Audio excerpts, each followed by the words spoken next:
Welcome to Short Circuit. Oh, that's heavy. That's a lot heavier than I thought it would be.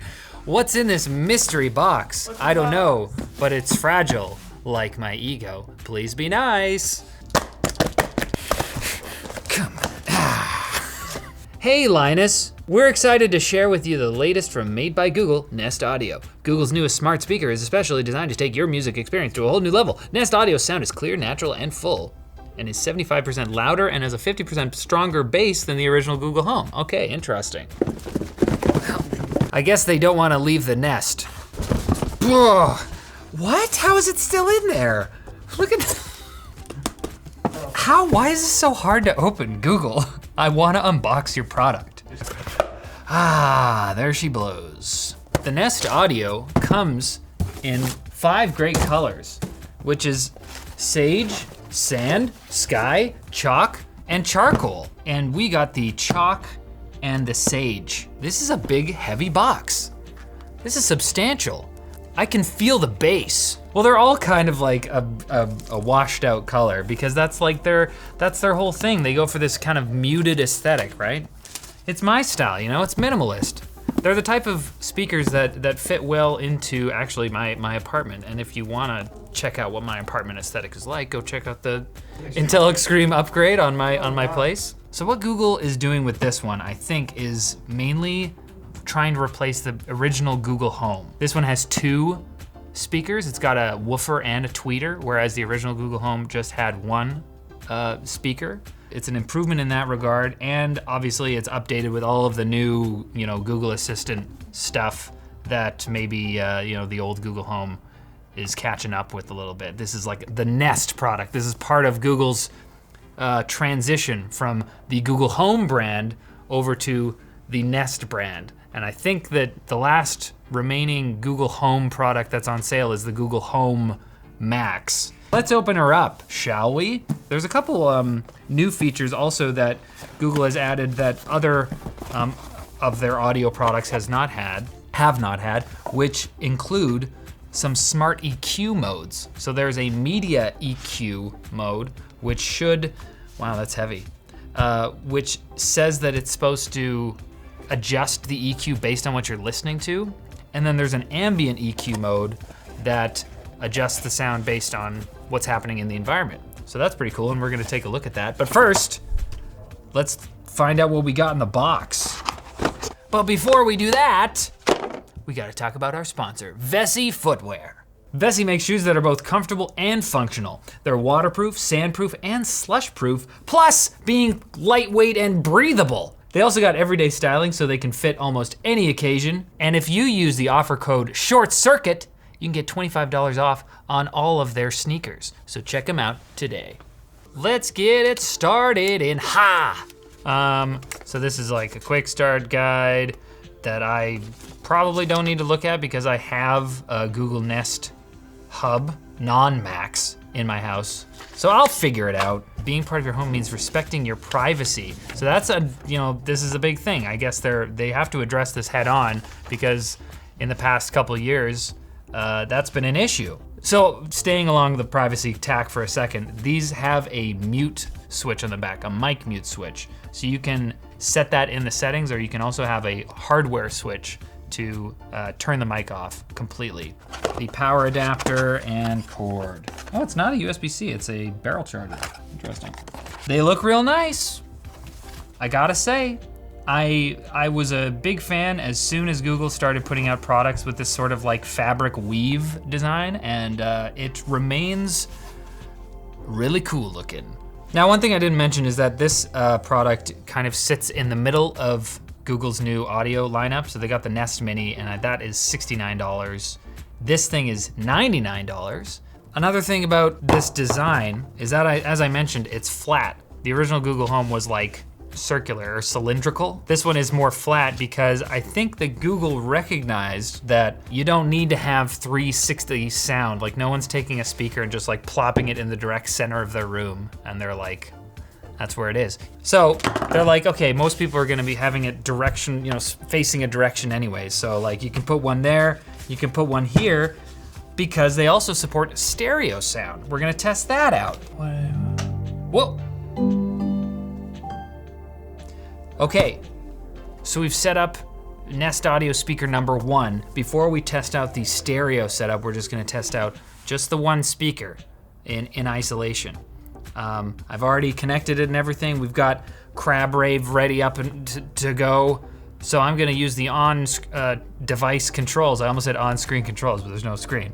You can play and pause just by tapping on the top once and volume up and down on the sides. So play.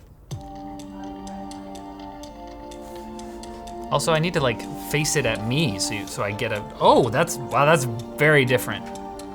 Like from when I face it away, it sounds way more muffled than like facing it towards me.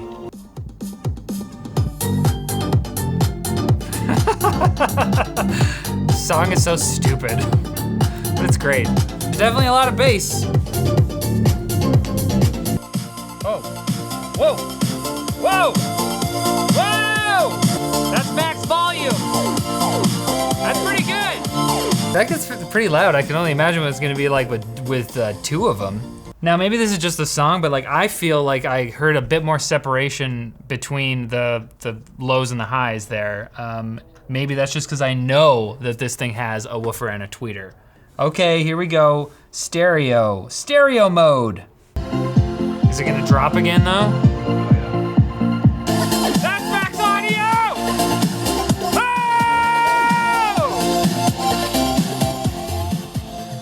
I fear for my eardrums, so I'm gonna stop that.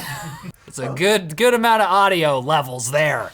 Wow! What the heck is going on? Hi, Linus. What is this? Sorry, we're just having a bit of a crab rave. You ready to get blown away? Woo!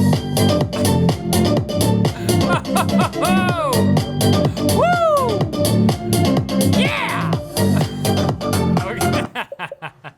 Wow, suffice to say, it's got a lot of power with one, and if you pair it up for stereo sound, that'll get any rave going all the way to into next week.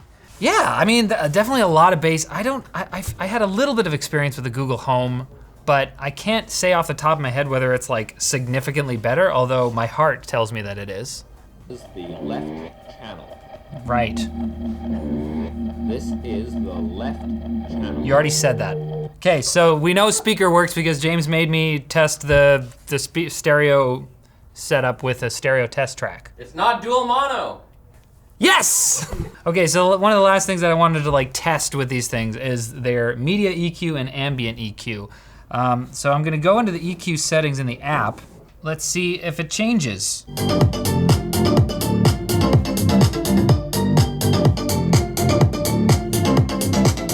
Yeah, I guess there's not really a way I can test that media EQ or ambient EQ. Oh, maybe I should play a podcast. Oh, I just heard about this really cool new movie podcast called Carpool Critics Movie Podcast. You should subscribe on YouTube and on all your podcast platforms. Let's check that out. From movie making perspective, the Gauntlet is such a sweet kind of MacGuffin. It's actually all these like nested MacGuffins. Mm-hmm. So again, MacGuffins are the thing that you want. In Pulp Fiction, it's the briefcase. So the ultimate example of that would be in Pulp Fiction. Is it James? It sounds like James is actually there. He does? Yeah. It does sound pretty nice. Yeah. Sounds pretty crisp. So I guess they have these EQ features, these like EQ automatic customization features that you can't really test, but that you just like have to kind of take their word that it's there. Apparently this speaker and Amazon Echo speakers as well, like smart speakers in general, a lot of them have this feature where you kind of like over time they adjust to the space anyways. So on top of that, they're saying that they also have this media EQ feature that will adjust to the media you're playing, and ambient EQ, which will adjust to the environment. Although I think ambient EQ only works for podcasts, strangely. I mean, so maybe that's a point for you. You're like, hey, that's a cool feature. That sounds like a cool feature. I want this speaker now, but like you gotta take Google at their word that it's there and it's working, I guess. The other interesting thing about this speaker is that, you know, Google is kind of upping their game with the smart speaker market. There's Sonos that exists, that this is their whole deal, but their cheapest speaker is the Sonos One, and it's $199. This thing is $100 less. So you could get 2 of these speakers and put them in stereo configuration and have a bumpin' good time in your living room for the price of one of Sonos, for the price of the Sonos One. One of Sonos's ones. I like the idea. As I said, I have a home mini, I have a Nest Hub, and this is definitely something that I might consider to kind of like pad out, flesh out my whole home audio setup. And also, you can't beat the look. They look real nice, and as a minimalist, sort of, I like it. So, thanks for sending this, Google. It was fun to play around with. Are we gonna set them up in the office somewhere? Are we gonna put these in the lounge? No. David's gonna try to take one home? No. Surreptitiously? No. Wait, you don't want it? Looks like a giant AirPods case. You don't like the way it looks? No. And you know what else would be nice? Subscribing to Short Circuit, the unboxing channel where we take everything out of the box, not just the product, but also our opinions. Oh.